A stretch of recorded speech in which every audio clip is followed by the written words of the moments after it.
تفتكر ممكن لعبة معمولة من شوية قماش وزرار ومكسور تغيّر حياة ملايين؟ دي مش قصة عادية، دي حكاية عن طفلة عندها 7 سنين اسمها ليلى واللي عملته مش طبيعي. لعبة ب$3 بس خلّتها واحدة من أصغر رائدات الأعمال في العالم. بداية الفكرة ليلى كانت عايشة مع أهلها في بيت بسيط وكانت بتحب تلعب وتفكك لعابها القديمة. في يوم عرفت إن صاحبتها في المدرسة تعبانة جدًا وفي المستشفى.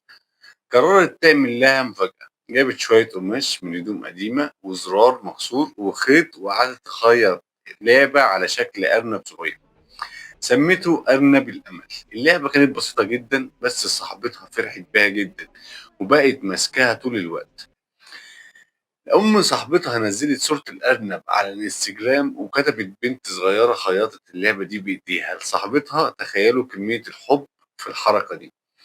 الصورة انتشرت بطريقة مجنونة، ناس كتير بقوا يسألوا منين نشتري اللعبة دي، عايزين واحدة زيها لأولادنا. ليلى بدأت تخيط كذا أرنب بنفس الشكل وتبيعهم ب$10، وخالها ساعدها تعمل حساب على التيك توك، وبالفيديو الأول للعبة جابت 5 مليون مشاهدة.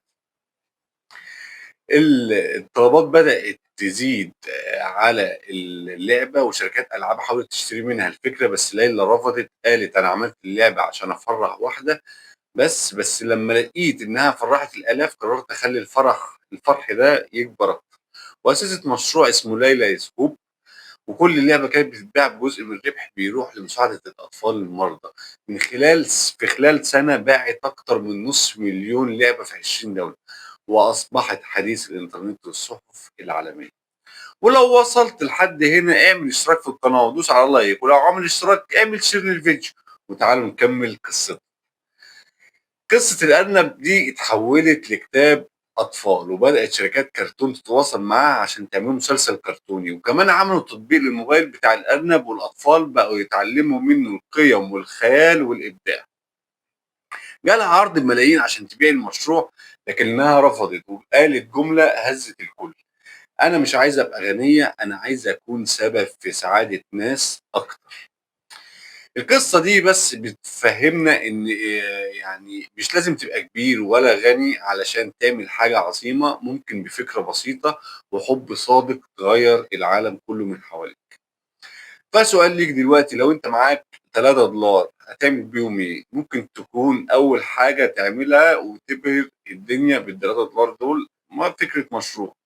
ولو وصلنا للآخر هنا في الفيديو حابب بس أقول لك إن أنت تعمل اشتراك للقناة وتدوس لايك وتعمل شير للفيديو وخلي غيرك يشوف الفيديو، وخش على القناة وشوف الفيديوهات اللي اتعملت قبل كده هتعجبك، وشوف الفيديوهات اللي جاية إن شاء الله تعجبك.